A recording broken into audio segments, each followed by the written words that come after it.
सीटों को लेकर अब देखा जाए तो बीजेपी की तरफ से 68 सीटों पर अपने उम्मीदवारों की नामों की 66 सीटों पर नामों की घोषणा कर दी गई है। बाजसू ने भी 8 सीटों पर प्रत्याशियों के नामों की घोषणा कर दी है। इस तरह से देखा जाए तो लगभग 74 सीटों पर अब तक प्रत्याशियों के नामों की घोषणा 66 और 8 देखा जाए तो 76 सीटों पर प्रत्याशियों के नामों की घोषणा हो गई है।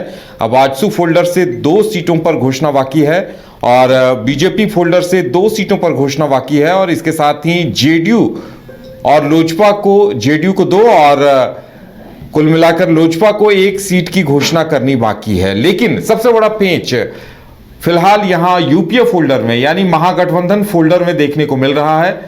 तेजस्वी यादव रांची दौरे पर आए, हेमंत सोरेन से मुलाकात हुई, लेकिन अभी तक ये पेच सुलझ नहीं पाया है और सीधे सीधे बताया यह जा रहा है कि आरजेडी सीट शेयरिंग के फॉर्मूले से नाराज है, क्योंकि अभी तक जो तस्वीर उभर कर सामने आई है उसमें यह कहा जा रहा है कि जेएमएम खुद 42-43 सीटों पर लड़ना चाह रही है, 41 से 42 सीटों पर लड़ना चाह रही है, कांग्रेस को 28 से 29 सीटें देना चाह रही हैं, वाम दलों को 4 सीटें यानी माले को बगोदर, निरसा, राजधनवार और सिंदरी की बात चल रही है। वहीं सीपीआई को भी 1 सीट, तो गठबंधन में राजद को 4 से 5 सीटें देने की तैयारी है और इस पर आरजेडी नाराज है। हमारे साथ मदन है। मदन, देखिए अब जो माहौल है, आरजेडी कह रही है कि आज देर रात तक इंतजार करेंगे, अगर सुलह होती है तो ठीक है, नहीं तो हम खुद चुनाव लड़ेंगे और सुबह घोषणा भी करेंगे। देखिए, जरूर ये है कि कोशिश और एक समय का इंतजार जो है वो किया गया। आज सुबह ही आप अगर देखें तो 11 बजे के वक्त जो है वो तय किया गया था प्रेस कॉन्फ्रेंस के लिए, लेकिन फिर उसे बढ़ा करके 3 बजे किया गया। 3 बजे जो प्रेस वार्ता होती है उसमें भी अभी एक ऑप्शन छोड़े जाते हैं कि जो 62 सीटें हैं उस पर इंडिया गठबंधन के जो जेएमएम और कांग्रेस है उसको वो मदद करेगी और बचे जो 19 सीट हैं उसको उस पर जो है वो अपने उम्मीदवार देंगे। तो ये एक संकेत है कि हम आपके साथ भी हैं और हम अलग भी हैं। तो इसका एक क्लियर कॉन्सेप्ट जो है अब कब तक निकल कर आता है इसका इंतजार कल 11 बजे तक का है। फिर क्या 11 बजे प्रेस कॉन्फ्रेंस होगा या फिर उससे पहले रात में ही एक मान मनोबल का कोशिश होगा, एक फॉर्मूला निकाला जाएगा कि आखिर आरजेडी को कितनी सीट देनी है।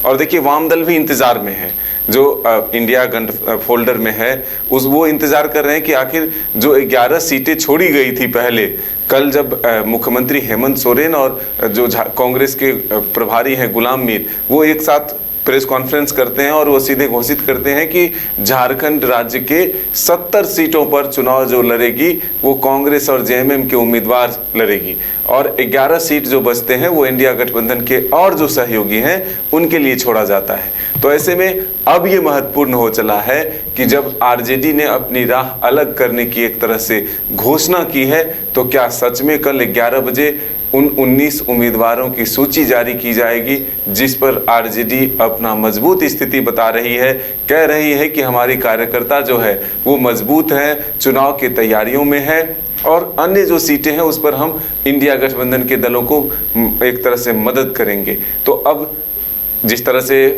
तेजस्वी यादव झारखंड की राजधानी रांची पहुंचे, 3 दिनों से वो लगातार इसी सीट को लेकर के, फॉर्मूले को लेकर के, सीट शेयरिंग को लेकर के जो बातचीत बढ़ा रहे थे, ऐसे में आखिर ऐसी नौबत क्यों आई कि अकेले जेएमएम और कांग्रेस प्रेस कॉन्फ्रेंस पहले करती है, फिर आरजेडी के नेता ये कहते हैं कि हमारे नेता एक तरह से इसी काम के लिए जब यहाँ पर आए तो फिर उन्हें बाईपास क्यों किया गया। सिर्फ सीट को लेकर के नहीं बल्कि नाराजगी इस बात को लेकर के भी थी कि आखिर हमें नज़रअंदाज क्यों किया गया, हमें इस मीटिंग में क्यों नहीं रखा गया, मेरे कंसर्न में ये बातें क्यों नहीं आई।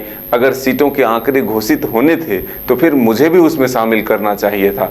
तो फिर बात धीरे धीरे आगे बढ़ी है। हालांकि कुछ विधायक मनाने के लिए तेजस्वी यादव को रेडिसन होटल तक पहुंचते हैं, लेकिन तेजस्वी यादव मानते नहीं हैं। अगले दिन अपने कई नेताओं को प्रेस वार्ता के लिए भेजते हैं और वो खुलकर बात रखते हैं कि आखिर झारखंड में जो इंडिया गठबंधन में हमारे हक थे वो सही तरीके से नहीं मिला, इस वजह से हम अलग राह करके भी चुनाव लड़ सकते हैं। तो अब कल का वक्त जो है वो काफी महत्वपूर्ण है। एक तरफ इंडिया गठबंधन में अच्छा मदन, देखिए अभी इंडी गठबंधन की जो भी सीटों को लेकर घोषणा होनी है, अब तो दिल्ली में इस बात पर मंथन हो रहा है। कांग्रेस के कई आला नेता वहां मौजूद हैं और जाहिर सी बात है जेएमएम के प्रतिनिधि के तौर पर भी वहां कोई ना कोई मौजूद होगा। तो अब लगता है वहीं ये तय होगा कि आरजेडी को और वाम दलों को कितनी सीटें दी जाए जिससे बात बने। नहीं, बिल्कुल अभी फिलहाल ये नहीं कहा जा सकता, क्योंकि कांग्रेस के नेता पहले अपने उम्मीदवारों के चयन को लेकर के दिल्ली रवाना हुए हैं और फिर उसके बाद सीटों की संख्या पर भी मंथन कर लौटेगी। तो अब झारखंड में ही ये मामला सुलझ जाता है, क्योंकि जब मामला अलग इतना बढ़ चुका है, आगे बढ़ चुका है, आरजेडी जो है अपनी अलग राह इख्तियार करने को तैयार हो चुकी है, तब क्या फिर से एक बार कांग्रेस के वरीय नेताओं को बीच का रास्ता निकालने के लिए जो है लाया जाएगा बीच में।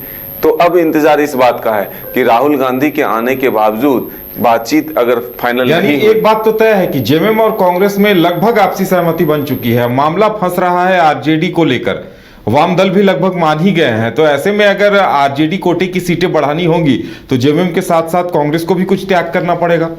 बिल्कुल, देखिए जबकि आंकड़े जो है वो जेएमएम भी अपने पहले से बढ़ाने के दबाव दे रहे थे, कांग्रेस भी अपने आंकड़े बढ़ाने के दबाव दे रहे थे, आरजेडी भी अपने आंकड़े बढ़ाने के दबाव दे रहे थे, वाम दल भी एकजुट होकर जब शामिल हुआ है तो वो भी अपनी सीट बढ़ाने के दबाव दे रहे थे।